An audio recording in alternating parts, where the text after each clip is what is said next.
c'est pourquoi je voudrais proposer, Monsieur le Président, que nous établissions un barème de sanctions pour les chefs d'État qui ne répondent pas présents à l'appel, faisant en sorte que, par un ensemble de points de bonne conduite, ceux qui viennent régulièrement, comme nous par exemple, puissent être soutenus dans certains de leurs efforts.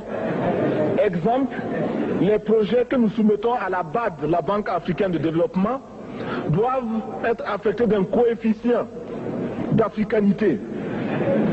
Les moins africains seraient pénalisés. Et comme cela, tout le monde viendra aux réunions ici. Le président du CNR et du FASO aborde maintenant le problème de la dette des pays africains.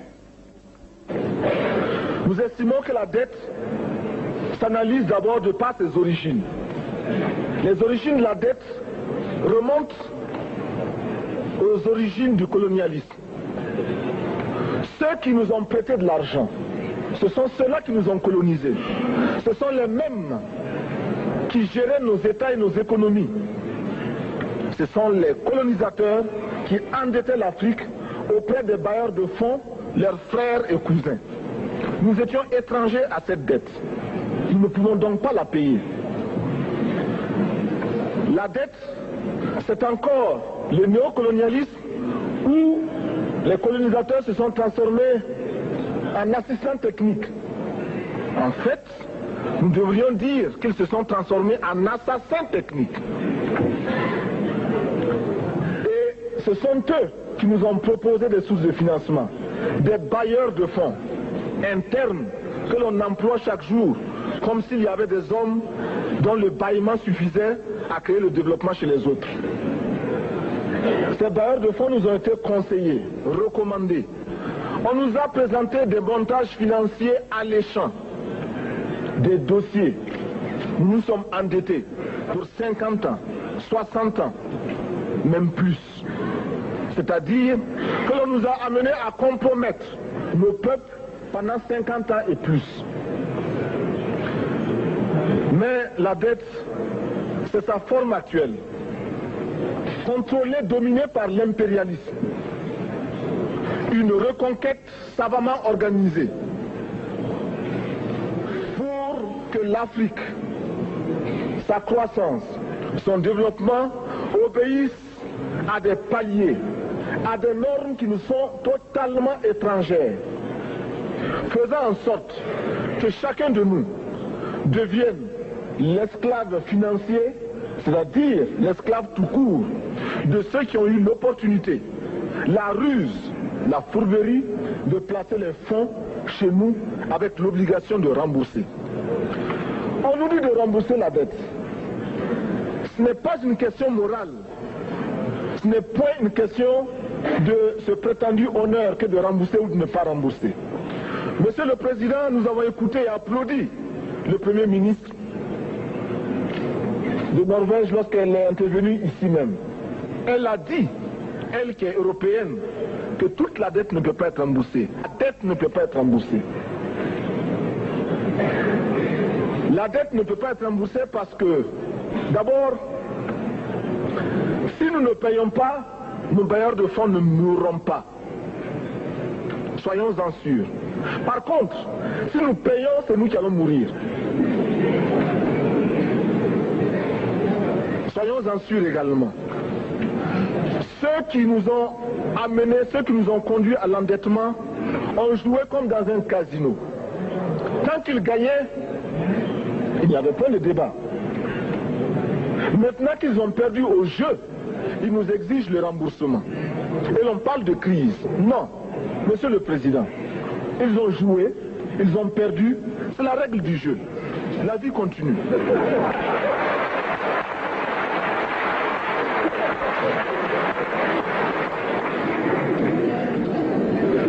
Nous ne pouvons pas rembourser la dette parce que nous n'avons pas de quoi payer. Nous ne pouvons pas rembourser la dette parce que nous ne sommes pas responsables de la dette. Nous ne pouvons pas payer la dette parce que, au contraire, les autres nous doivent ce que les plus grandes richesses ne pourront jamais payer, c'est-à-dire la dette de sang. C'est notre sang qui a été versé. On parle du plan Marshall qui a refait l'Europe économique, mais on ne parle jamais du plan africain qui a permis à l'Europe de faire face aux hordes hitlériennes lorsque leur économie était menacée, leur stabilité était menacée. Qui a sauvé l'Europe? C'est l'Afrique. On en parle très peu. On en parle si peu que nous ne pouvons pas, nous, être complices de ce silence ingrat. Si les autres ne peuvent pas chanter nos louanges, nous avons au moins le devoir de dire que nos pères furent courageux et que nos anciens combattants ont sauvé l'Europe et finalement ont permis au monde de se débarrasser du nazisme. La dette, c'est aussi la conséquence des affrontements. Et lorsque l'on nous parle aujourd'hui de crise économique, l'on oublie de nous dire que la crise n'est pas venue de façon subite. La crise existe de tout temps. Et elle ira en s'aggravant chaque fois que les masses populaires seront de plus en plus conscientes de leurs droits face aux exploiteurs. Il y a crise aujourd'hui parce que les masses refusent que les richesses soient concentrées entre les mains de quelques individus. Il y a crise parce que quelques individus déposent dans des banques à l'étranger des sommes colossales qui suffiraient à développer l'Afrique. Il y a crise parce que face à ces richesses individuelles que l'on peut nommer, les masses populaires refusent de vivre dans les ghettos, dans les bas quartiers. Il y a crise parce que les peuples partout refusent d'être dans Soweto face à Johannesburg. Il y a donc lutte et l'exacerbation de cette lutte amène les tenants du pouvoir financier à s'inquiéter. On nous demande aujourd'hui d'être complices de la recherche d'un équilibre. Équilibre en faveur des tenants du pouvoir financier, équilibre au détriment de nos masses populaires. Non, nous ne pouvons pas être complices. Non, nous ne pouvons pas accompagner ceux qui sucent le sang de nos peuples et qui vivent de la sueur de nos peuples. Nous ne pouvons pas les accompagner dans leur démarche assassine. Monsieur le Président, nous entendons parler de clubs. Club de Rome, club de Paris, club de partout. Nous entendons parler du groupe des 5, du groupe des 7, du groupe des 10, peut-être du groupe des 100, et que sais-je encore. Il est normal que nous créions notre club et notre groupe. Faisons en sorte que dès aujourd'hui, Addis Abeba devienne également le siège, le centre d'où partira le souffle nouveau, le club d'Addis Abeba. Nous avons le devoir aujourd'hui de créer le front uni d'Addis Abeba contre la... De cette façon que nous pourrons dire aux autres, en refusant de payer la dette, nous ne venons pas dans une démarche belliqueuse. Au contraire, c'est dans une démarche fraternelle pour dire ce qui est. Du reste, les masses populaires en Europe ne sont pas opposées aux masses populaires en Afrique. Mais ceux qui veulent exploiter l'Afrique, ce sont les mêmes qui exploitent l'Europe. Nous avons un ennemi commun. Donc, notre club, parti d'Addis Abeba, devra également dire aux uns et aux autres que la dette ne saurait être payée. Et quand nous disons que la dette ne saurait être payée, ce n'est point que nous sommes contre la morale, la dignité, le respect de la parole. Parce que nous estimons que nous n'avons pas la même morale que les autres. Entre le riche et le pauvre, il n'y a pas la même morale. La Bible, le Coran, ne peut pas servir de la même manière celui qui exploite le peuple et celui qui est exploité. Il faudrait alors qu'il y ait 2 éditions de la Bible et 2 éditions du Coran.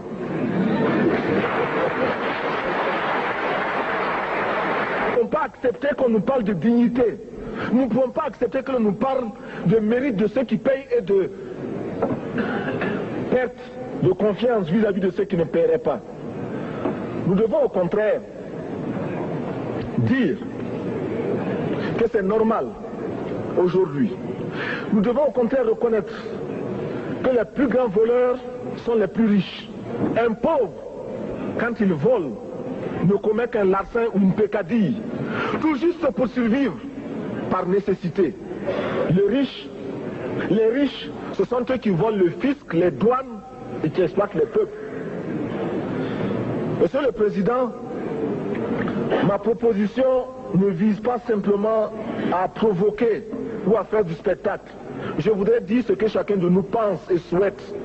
Qui ici ne souhaite pas que la dette soit purement simplement effacée? Celui qui ne le souhaite pas, il peut sortir, prendre son avion et aller tout de suite à la Banque mondiale payer. Tous nous souhaitons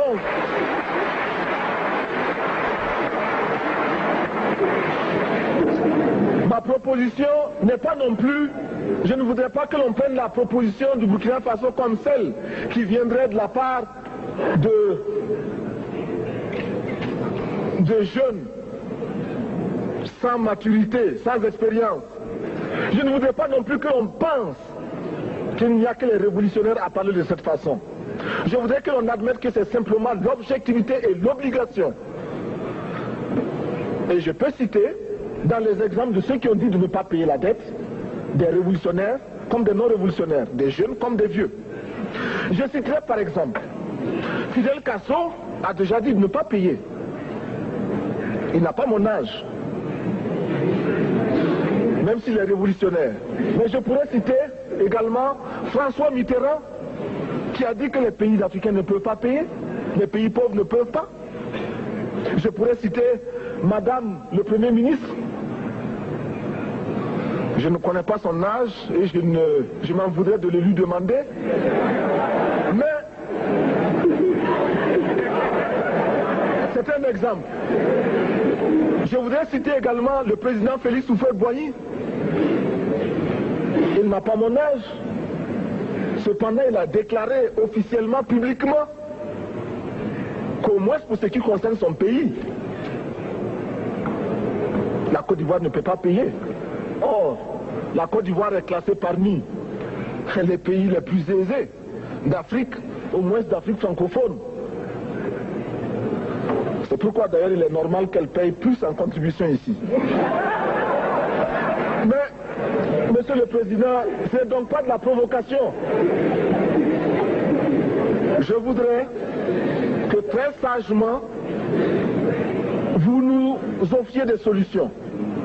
Je voudrais que notre conférence adopte la nécessité de dire clairement que nous ne pouvons pas payer la dette. Non pas dans un esprit belliqueux, belliciste. Ceci pour éviter que nous n'allions individuellement nous faire assassiner. Si le Burkina Faso tout seul refuse de payer la dette, je ne serai pas là à la prochaine conférence. Par contre, avec le soutien de tous, dont j'ai besoin,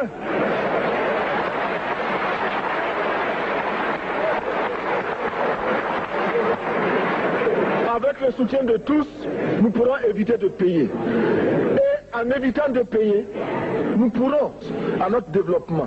Et je voudrais terminer en disant, chaque fois qu'un pays africain achète une arme, c'est contre un Africain. Ce n'est pas contre un Européen.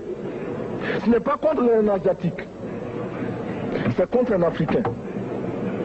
Par conséquent, nous devons également, dans la lancée de la résolution de la question de la dette, trouver une solution au problème de l'armement. Je suis militaire et je porte une arme. Mais Monsieur le Président, je voudrais que nous nous désarmions.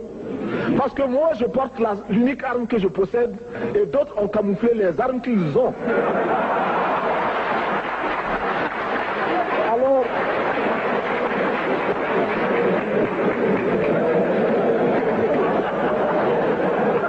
Alors, chers frères, avec le soutien de tous, nous pourrons faire la paix chez nous. Nous pourrons également utiliser ces immenses potentialités pour développer l'Afrique, parce que notre sous-sol sont riches. Nous avons suffisamment de bras et nous avons un marché immense, très vaste, du nord au sud, de l'est à l'ouest. nous avons suffisamment de capacités intellectuelles pour créer, ou tout au moins prendre la technologie et la science partout où nous pourrons les trouver. Monsieur le Président, faisons en sorte que nous mettions au point ce front uni d'Addis Abeba contre la dette. Faisons en sorte que ce soit à partir d'Addis Abeba que nous décidions de limiter la course aux armements entre pays faibles et pauvres. Les gourdins et les coutelas que nous achetons sont inutiles. Faisons en sorte également que le marché africain soit le marché des Africains. Produire en Afrique, transformer en Afrique et consommer en Afrique. Produisons ce dont nous avons besoin et consommons ce que nous produisons au lieu d'importer. Le Burkina Faso est venu vous exposer ici la cotonnade produite au Burkina Faso, tissée au Burkina Faso, cousue au Burkina Faso pour habiller les Burkinabés. Ma délégation et moi-même, nous sommes habillés par nos tisserands, nos paysans. Il n'y a pas un seul fil qui vienne de l'Europe ou de l'Amérique. Je ne fais pas un défilé de mode, mais je voudrais simplement dire que nous devons accepter de vivre africain. C'est la seule façon de vivre libre et de vivre digne. Je vous remercie, Monsieur le Président. La patrie ou la mort, nous vaincrons.